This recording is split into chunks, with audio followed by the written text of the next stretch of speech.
Hi guys, welcome to முப்படை training academy. So இன்னைக்கு இந்த வீடியோவில் நான் எதை பற்றி இப்போ உங்ககிட்ட பேச போகிறோம் அப்படின்னு பார்த்தீங்கன்னா, பயந்துட்டு இருக்கீங்க நிறைய பேர். நிறைய யூடியூப் சேனலை ஃபாலோ பண்ணிட்டு, ஸோ கட் ஆஃப் இவ்வளோ தான் வரும்னு சொல்கிறாங்க, அதுதான் வரும்னு சொல்கிறாங்க, ரிசல்ட் எப்போ வரும்னு தெரியல. இந்த மாதிரி ரொம்ப பேர் ரொம்ப விஷயத்துக்காக பயந்துட்டு இருக்கீங்க. ஸோ ஒரு சின்னதாக ஒரு அட்வைஸ் தான் உங்களுக்குலாம்.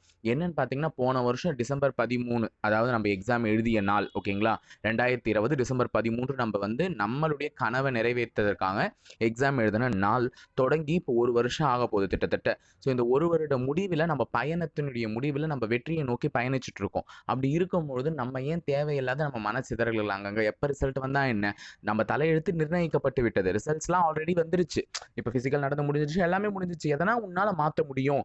இப்போ நீ பதட்டப்பட்டு, இப்போ நீ வரி பண்ணுறதுனால, இப்போ நீ கஷ்டப்பட்டு கவலைப்படுறதுனால எதனா ஒன்றுத்தை மாற்ற முடியும் அப்படின்னா நீ கஷ்டப்பட்டு, நான் வேணானே சொல்ல. இப்போ நீ கஷ்டப்படுறதுனால உன் ஃபிசிக்கலை நீ மாற்றிடுவேன். இப்போ நீ கஷ்டப்படுறதுனால உன் ரிட்டன் எக்ஸாம் ஸ்கோரை நீ மாற்றிடுவா அப்படின்னா கஷ்டப்படு, தாராளமாக கஷ்டப்படு, நான் வேணான்னு சொல்லலை.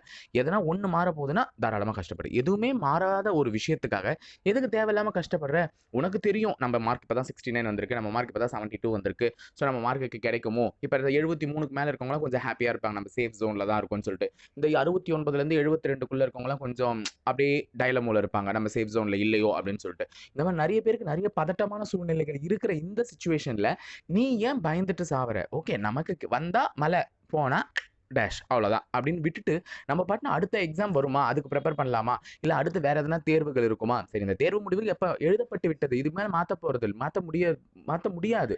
அது வரும்போது வரட்டுமே.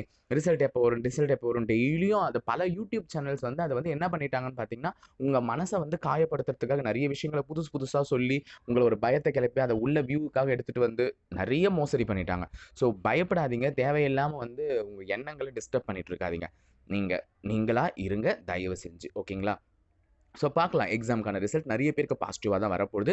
எல்லாரும் வேலை கிடைச்சி கொஞ்சம் சந்தோஷமாக இருக்க போகிறீங்க. ஸோ மிஸ் ஆனவங்களுக்கு இது ஜஸ்ட் மிஸ் தான். நான் வெற்றியினுடைய அருகாமையில் சென்று நான் விடுபட்டிருக்கேன். ஸோ அடுத்த தேர்வு இப்போ வரப்போகுது, கண்டிப்பாக எஸ்ஐயும் வரப்போகுது, பிசியும் வரப்போகுது, திருப்பி அடுத்த வருட ஆரம்பத்தில். அப்போ நான் அதுக்கு ப்ரிப்பேர் ஆகிறேன், என்னுடைய பயணத்தை நான் அதுக்காக தொடங்குறேன். அப்போ அடுத்த வருஷம் நான் வந்து காவலர் உடைய அணிஞ்சே தீர்வேன் அப்படின்ற ஒரு மோட்டிவோடு இருந்துட்டு போயிடுங்க. சும்மா உட்காந்து வருத்தப்பட்டுக்கிட்டு ரிசல்ட் எப்போ வரும், எப்போ வரும் ப்ரோ அப்படின்லாம் கேட்டுட்டு தேவையில்லாத உங்கள் டைமை வேஸ்ட் பண்ணிட்டு இருக்காதீங்க.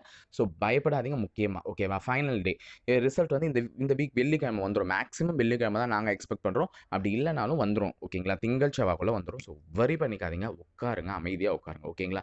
ஸோ தேவையில்லாமல் இன்னொருத்தருக்கு நீங்கள் தீனியாக மாறிடாதீங்க, ஓகேங்களா? தேங்க்யூ.